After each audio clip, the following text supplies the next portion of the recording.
Hello, everybody. I don't know. I don't have an intro yet. Not sure if I'm the type of person to even have an intro, honestly. I might end up getting one anyway. And my niece is still here. I don't know if you can hear her. Still playing with my cables.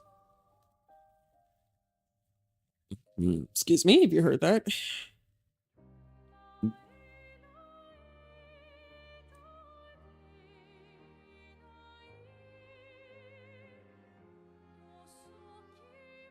It's the weekend, so hopefully I'm getting more viewers. I don't know.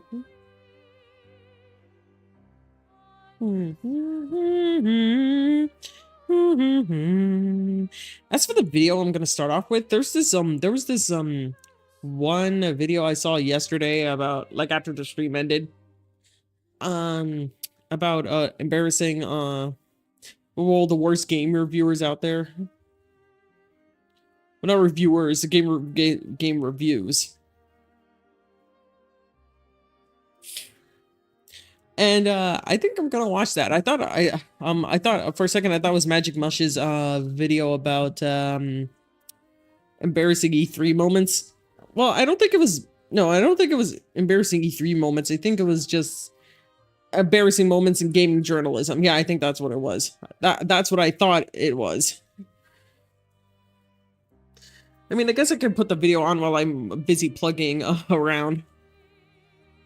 Let's just go ahead and play it.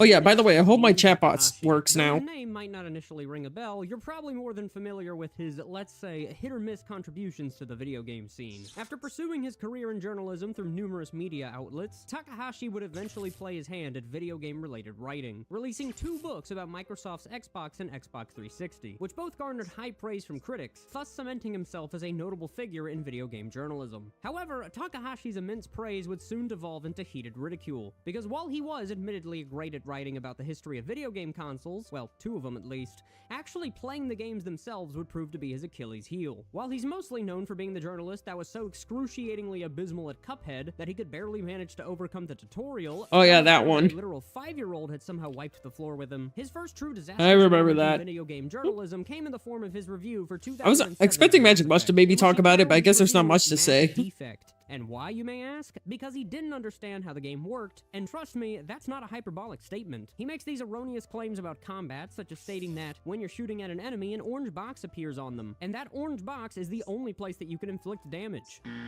It's false. You can damage enemies by shooting other parts of the body as well. Then, in this same review, he reveals that it took him 3 hours straight to overcome a particular segment that, by most, is considered a relatively easy part of the game. And as the cherry on top of the cake, in the final paragraph of his review, he states that he never actually finished the game, because, and I quote, "There is no excuse for this. I blame the game developers who put me in this losing decision." This review was, understandably, heavily criticized by most, if not all, players. But thankfully, Takahashi later retracted his review and had a more positive consensus on the game once he figured out how to use skill points. No, that's not a joke. He actually admitted this and apologized for his botched review. So lesson learned, right? Well, no, because he would later go under fire for describing Warhammer 40,000 as a poor man's Gears of War, but that's a video.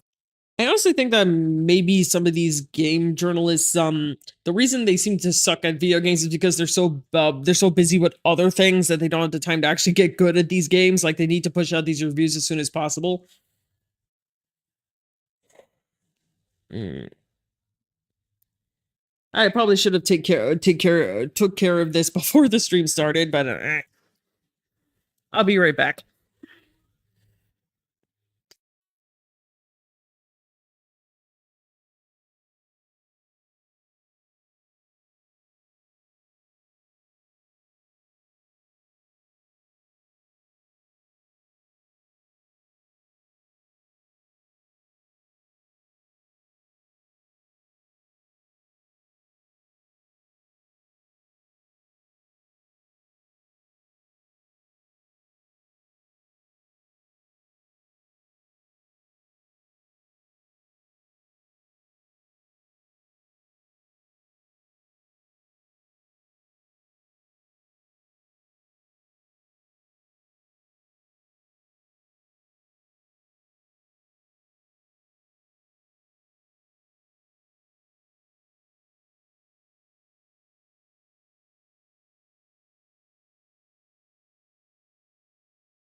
All right, I'm back. All right, let's play the video again. For another day. This is what I'm talking about today. Some of the most laughably atrocious and downright awful video game reviews in internet history. Enjoy!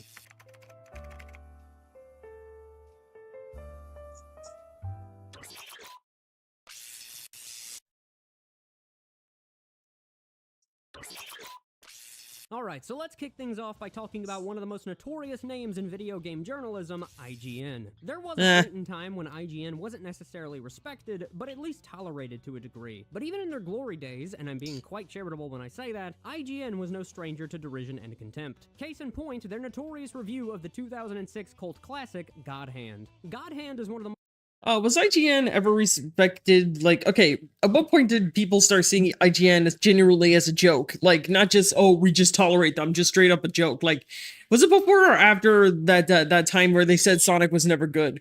And that's what I'm wondering right now. Most unabashedly over-the-top and stylish beat-em-ups I've ever played. It's about as subtle as an M16 in a symphony orchestra, and more often than not, cranks the absurdity factor up to 11. And I mean that in the best possible way. For many, God Hand is the apex of the beat-em-up genre, and for some, it's one of the greatest games ever produced. However, God Hand is not a game for everyone. It's unapologetically goofy and nonsensical, to the point where I'd rather tell my girlfriend that I'm watching an adult film because it's easier to explain in the heat of the moment. It's strong, but it's a pain in the ass. You should try it for a while. Let's axe it. Nice one. Its controls can take a while to acclimate to, and most importantly, it's an incredibly unforgiving and difficult experience through and through. Keep this in mind, you'll be hearing about difficulty a myriad of times throughout the video. Unfortunately, God Hand's arduous difficulty and steep learning curve was a bit too much for one ill-prepared IGN reviewer named Chris Roper, which consequently led to one of the outlet's most unanimously despised reviews of all time. Chris didn't just harshly review the game, oh no, he fucking eviscerated it, doused it in gasoline, sent it careening into an active volcano, and then pissed on any leftover remnants for good measure, awarding the game a measly 3 points out of 10. That is an absolutely horrendous score, especially by IGN's standards, given how lenient most of their reviews tend to be. Seeing a modern IGN Where's my review controller? Got it right here. is like watching a Tarantino movie without gratuitous displays of feet. However, upon examining the review, you begin to uncover a litany of issues and inconsistencies that lead to one glaringly evident conclusion. Chris didn't know how to play God Hand and placed blame on the game for his inadequacies. Hopefully you don't become a lawyer, Chris. The whole, it wasn't my client who committed homicide. I think the video might be too loud. Exactly the most cogent legal defense. For starters, Chris negatively critiques the combat system and rather erroneously states that it boils down to nothing more than mindless button mashing. Firstly, if you've ever played God Hand, you'll know that button mashing, while definitely a factor that comes into play during combat, is far from the only tool in your arsenal to I think the video might be too loud. Let me lower it. That you can freely equip whenever you want, with more than a few of them having different use cases. Some of them send enemies flying at speeds of Mach 10, others can break an enemy's defense,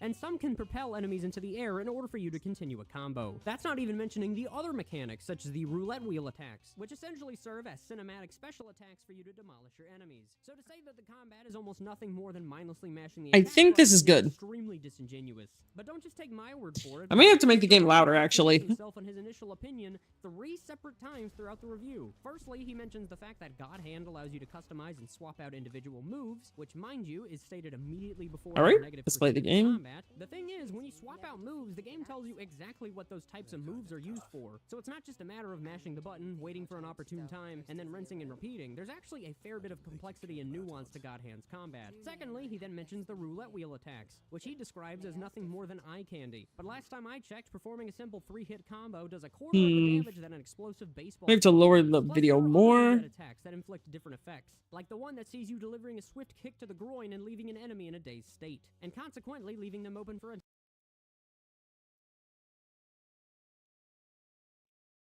Sorry you can't hear the video. I'm just trying to be very precise about this.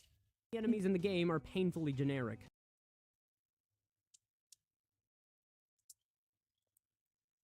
Talking about. Sure, in the first level, the enemies aren't unique from a design standpoint.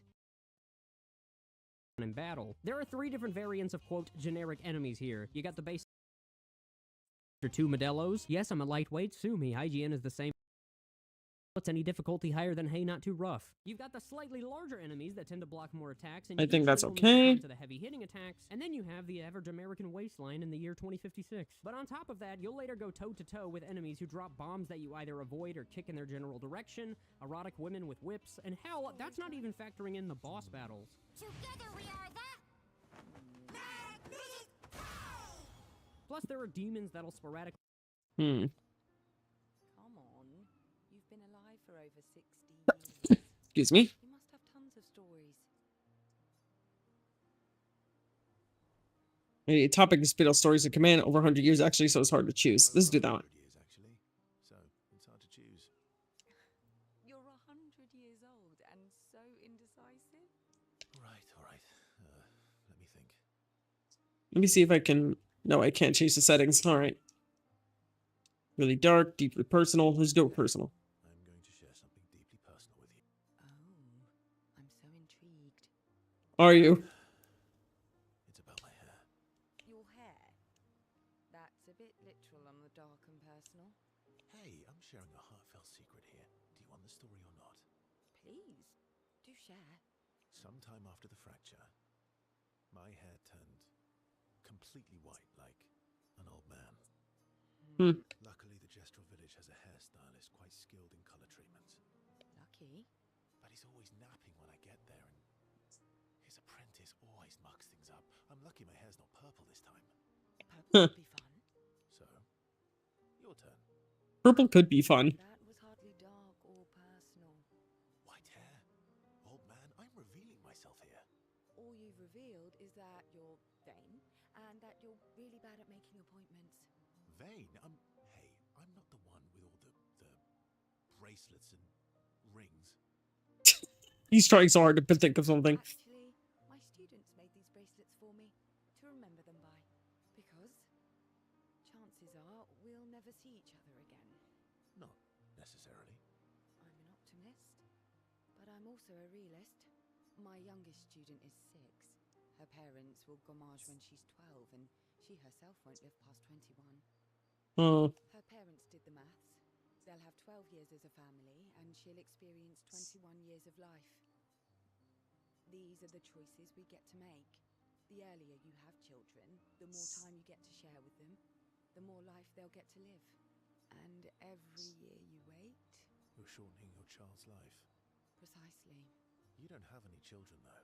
No, I don't, but I have my students. One of my friends, Sophie, said it best. She said she loves her children so much, the best thing she could do for them is not to have them. Oh. See?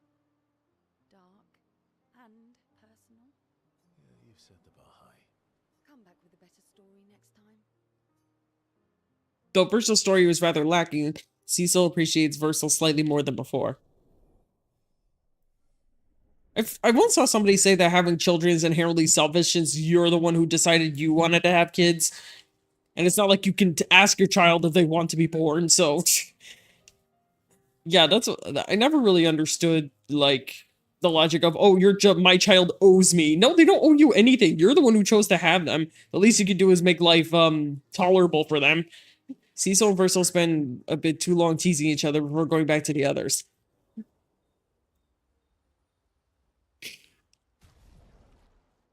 I don't know why the game seemed louder, I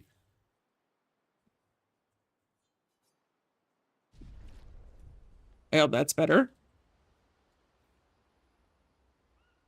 How do I pause this? There we go. burst from the corpses of defeated enemies, granting you handy rewards if you can manage to defeat them. So how in the hell could you classify that as generic? But also, speaking of those aforementioned demons, Chris also complains about how these demons serve as nothing more than roadblocks that'll occasionally cause you to throw your controller. I don't know why I immediately played this when I knew I was going to be hanging out with the characters here. Verso approaches Lune. He can see that she wants to ask him more questions.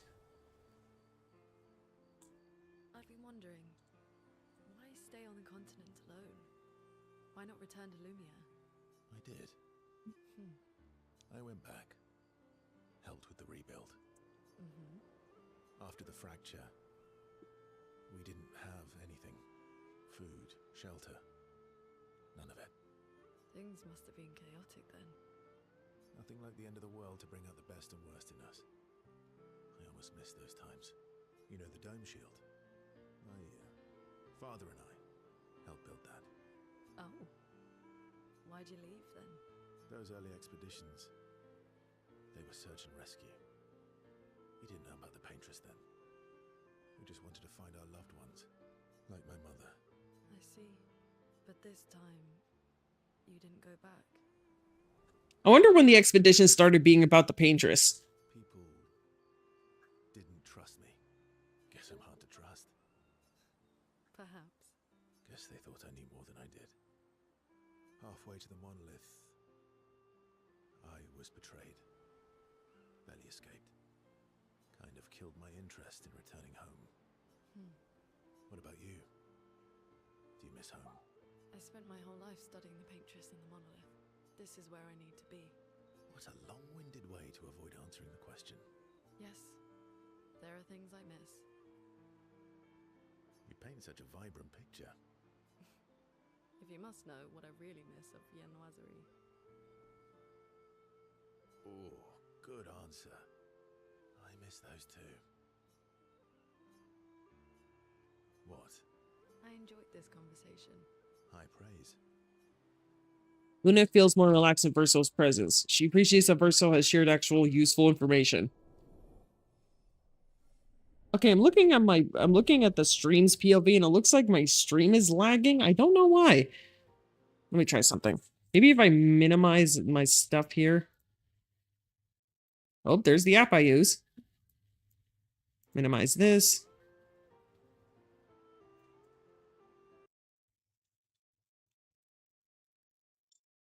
Let's see. Minimize that.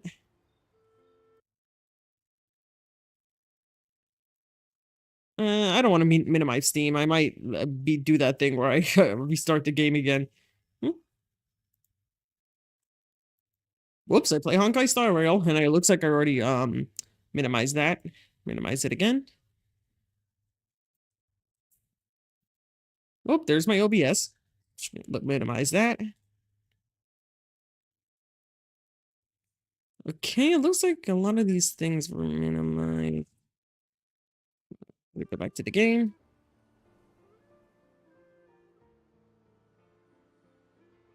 I don't know if I... Yeah, that's not true. Ah, nope, didn't mean to do that.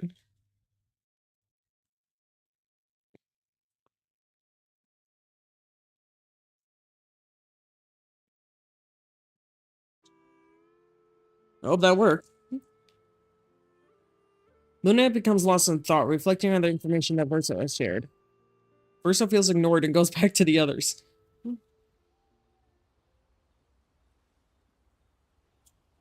I think that all that needs to talk to is Mael and...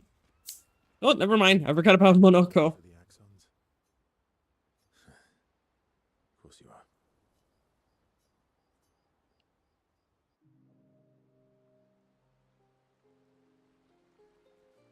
Verso joins Mael, who's throwing rocks by the lake. Throwing rocks again.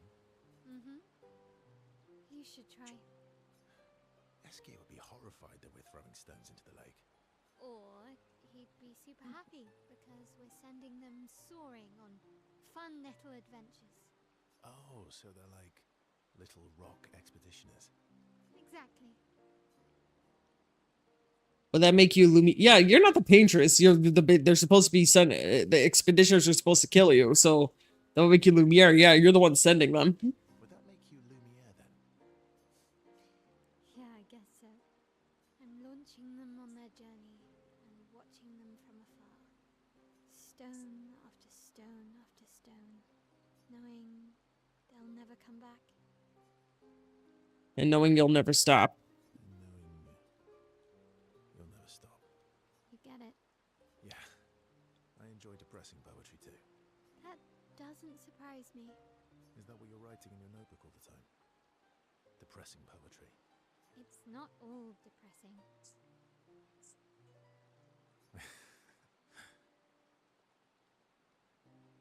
Why, what do you write about?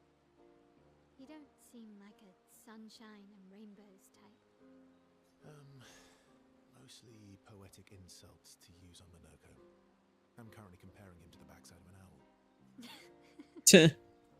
Actually, writing is cathartic for me. It helps. Getting the thoughts out of my head and onto the paper. Giving shape to my feelings. I see. Do I get to read Do yours? I get to read yours? Mine's kind of personal. Well, so is mine.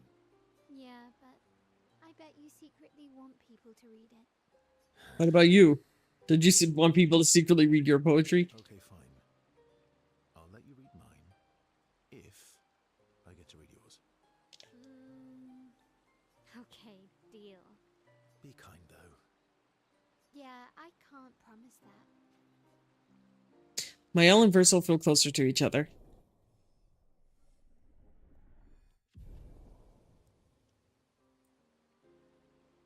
Mael and Verso spend some time together. Mael proves to be extremely critical of Verso's writing. They go back to the others after Mael is done teasing Verso.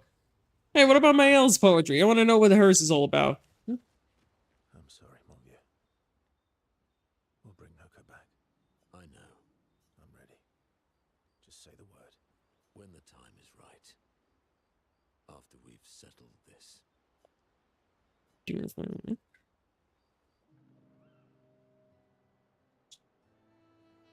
see you got stronger. Well, I didn't spend the last few years hiding in the mountains. The mountain where Pellerin cut you in half and you cried for my help. Yeah, the mountain where a Stalak stomped you and I had to evacuate you. You want to fight? Well, unlike Gestrels, I need sleep, so I'll pass. Coward. Have you seen how weak you are now? I'd beat you blindfolded. How weak you are now. I beat you blindfolded. In the mountains, I have learned inner peace. These petty provocations do not work on me anymore. I've missed the Aw. little excursions. Yeah, you do too, I know. Remember our first battle against the duelist? Sure do. We got our asses kicked pretty hard. And this one time we tried to swim to the Red Tree Island and you got eaten by that snake. Oh yeah, turns out living inside a snake's belly is possible when you're immortal. Carving my way out was a nightmare though. Remember that time you got stuck under a building for a year? Remember that time you challenged Escape to a duel? Let's try the first one. That time you got stuck under a building for a year. And you thought I went back to the village, so you abandoned me. No. Oh, I remember when. Monoko and Verso fall back into the familiar pattern of their camaraderie. Good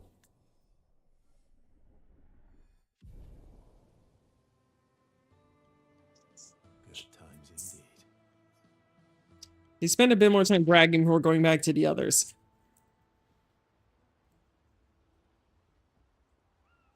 I don't know why my stream is lagging now. It was fine yesterday. Well, no, it was fine last stream.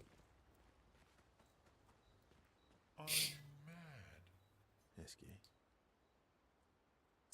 I'm stinking mad.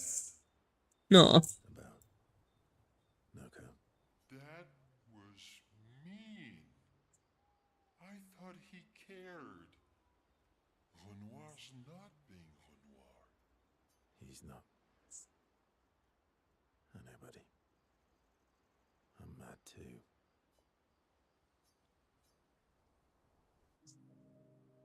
Verso approaches SK, who stares intensely at his armband.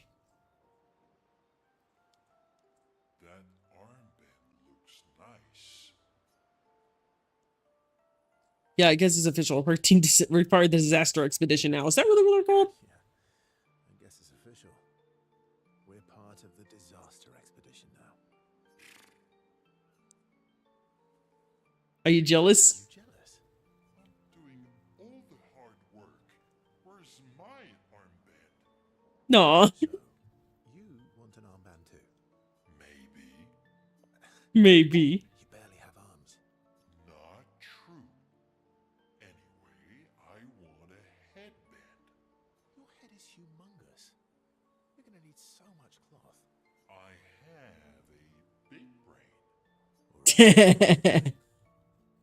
what I can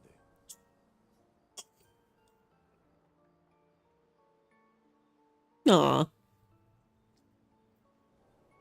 You better not lose this like your stones. Not lose this like your stones. I shall treasure this forever. Aw.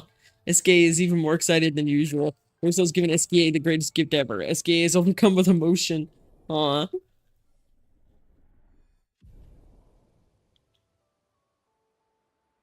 SKA dances around with his armband for a bit before they return to the others.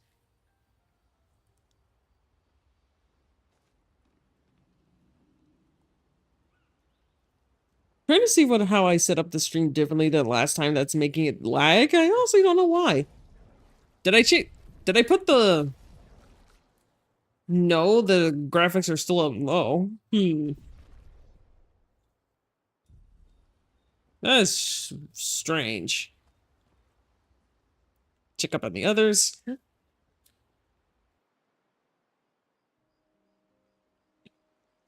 the masked person with Renoir, that's your sister?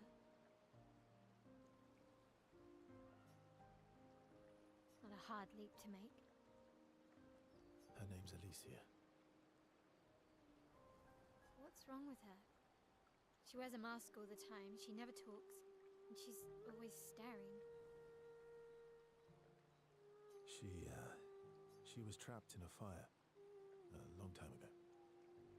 Damaged her face and her throat, so, yeah.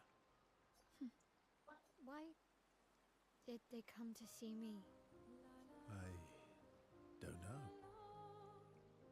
That surprised me when he told me. She helped me before. I thought she'd help me again, but it seems she's chosen a different side. Family is complicated, right? Yeah. Do you want the armband back? What? I feel like a fraud wearing it, given, you know. Wear it anyway. You said you chose your side, right? I did. You're not upset with me. Strangely, no. I hate secrets, but Gustav always gave people the benefit of the doubt. And your actions are what matters. I trust you. Thanks.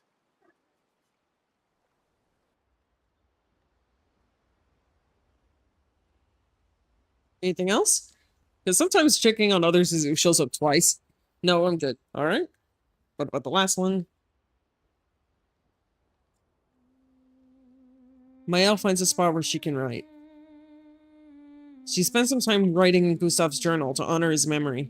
She writes about Old Lumiere and how their city was actually transported from the continent to the ocean. She hopes Gustav's apprentices will read his journal someday. Maëlle heads back.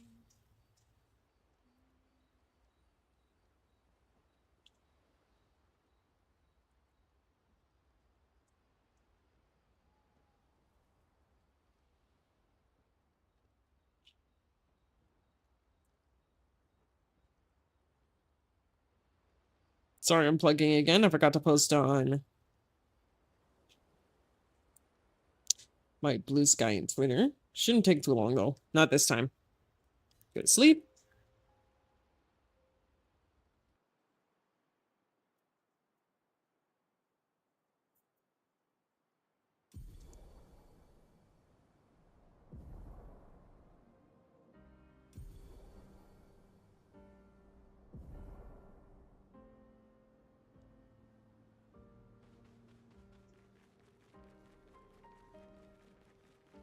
But now, I think now it's safe to, there we go. either. Yes, they can be difficult, but there are more than a few instances where you can simply walk past them and advance to the next area. And if you thought Chris was done bitching about game mechanics, then get a load of this.